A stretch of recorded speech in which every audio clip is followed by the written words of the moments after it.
course I'm working on the Dead Space 2 video. What do you mean they want Space Marines? It's the new year!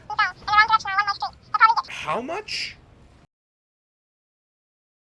Hey everyone, welcome to the new year and welcome back to Warhammer 40k, a universe so dark that daddy issues can extend to even super soldiers.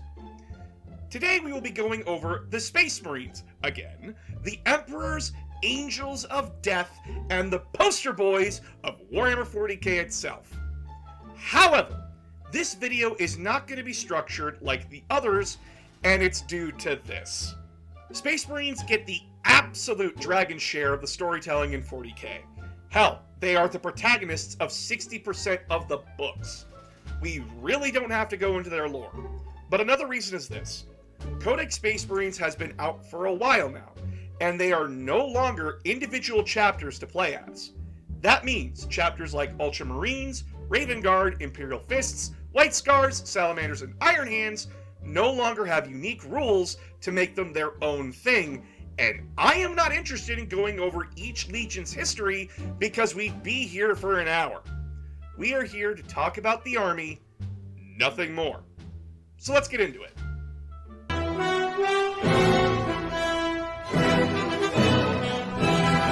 So, thanks to Codex Space Marines being out, I do have to talk about the detachments that came with it.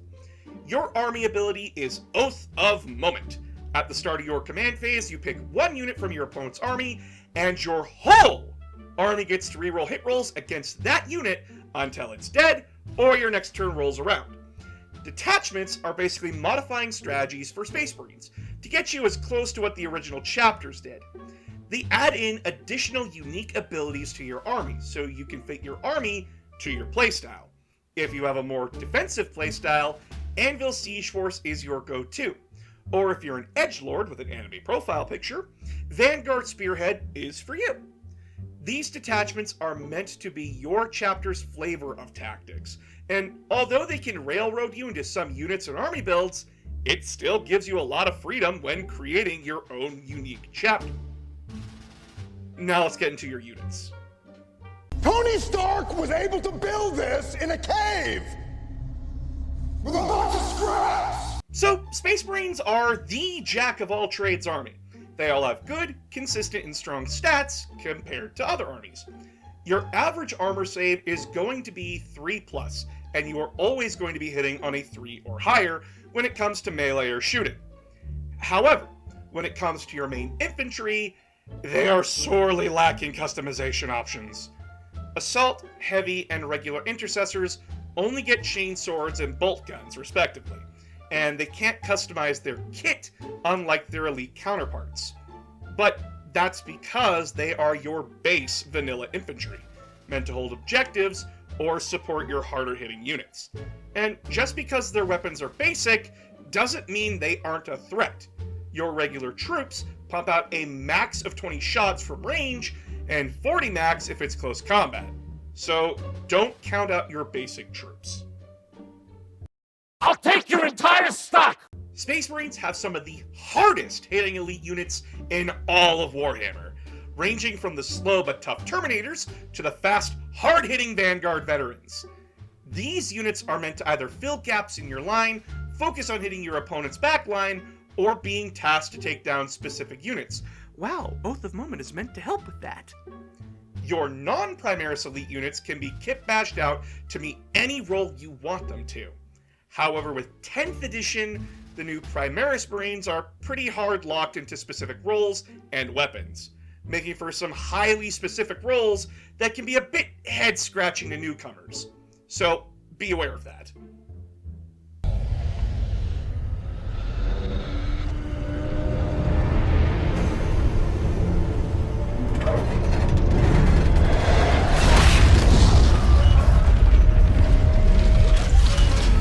So, Space Marines get access to their own unique variant of walker called Dreadnoughts.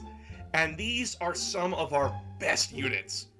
Granted, we did lose access to our Forge World units, which took out a good half of our Dreadnought options, and 2 other Dreadnoughts got discontinued. but what we have left is more than enough to get the job done. Dreadnoughts are tough, heavy-hitting units that can single out most other units in your opponent's army. The Redemptor Dreadnought can be built to hunt down infantry or tanks. The regular Dreadnought becomes a support platform for your infantry. The Ballistus Dreadnought is solely a monster hunter or tank hunter, while the Brutalis Dreadnought will happily tear your ass open. Basically, if you can, get Dreadnoughts. They are extremely good for most armies. I am going to lose my house. Space Marines get access to their own variants of speeders, tanks, and fighter jets. Thanks to the Primaris Marines being introduced, we have steadily gotten more armored options for our Marines. This means we get more variants of different units that are built to do specific tasks, anything from fast-hitting harassment units to the heaviest-hitting static artillery units. However, our best tank still is the Land Raider. The Land Raider and its variants, the Redeemer and Crusader, are heavy assault tanks, which also can and should be carrying units into battle. The regular Land Raider is your anti-tank option that carries the least amount of models, while the Redeemer and Crusader are both solely anti-infantry options, but carry more models than the regular Raider. This gives you not only a solid heavy transport, but the Raider's special ability Assault Ramp, which allows units who disembark from the tank to be able to charge as soon as they do, leading to some extremely dangerous tanks on the table. Step 4, I cast fist! No! Get out of here! I got to Sicarius, can't feel my teeth. So if you wish to play as one of the original 6 chapters, we do have named characters to be able to do so. However, if you take a character from Ultramarines, you cannot include a character from another chapter. So if I take Marnius Calgar, I also can't take Kayvon Shrike.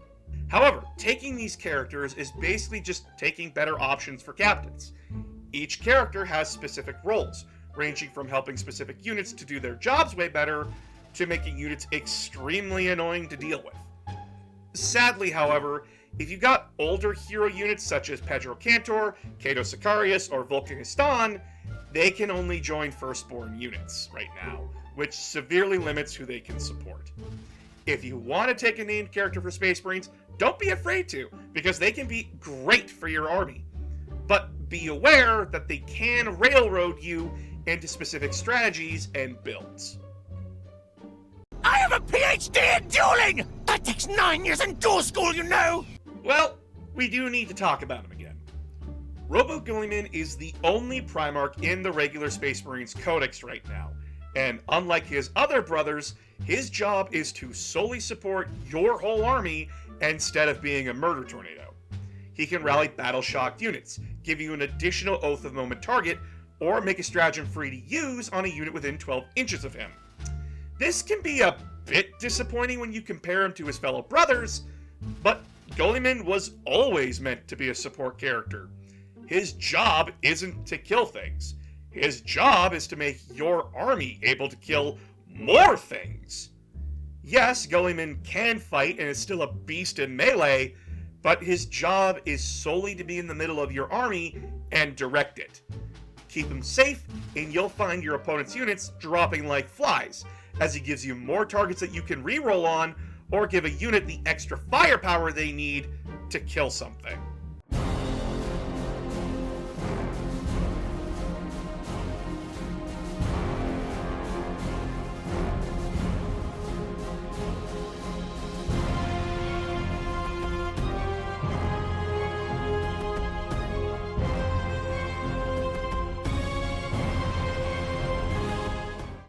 And that's the Space Marines, an army that is the perfect army for beginners. The old saying of easy to learn but hard to master is very strong with these guys. They can do any job you want them to, and will do pretty good in that job. But it also makes it hard to give you a comprehensive guide on them, because you can build them however you want. Sure, a lot of veteran players will grumble about another person playing Marines, but what do you expect? An army that's easy to paint, easy to build, and easy to play is going to be a lot of people's first army. Space Marines are the poster boys of Warhammer 40k, so you'll always be getting new models, new rules, and updates much more frequently than other armies. So don't worry about being left behind. Make your chapter whatever you want it to be, and go nuts! Thanks for watching, and when we come back, we will be talking about an army that I personally struggle to fight against. The Eldar. See you guys next time.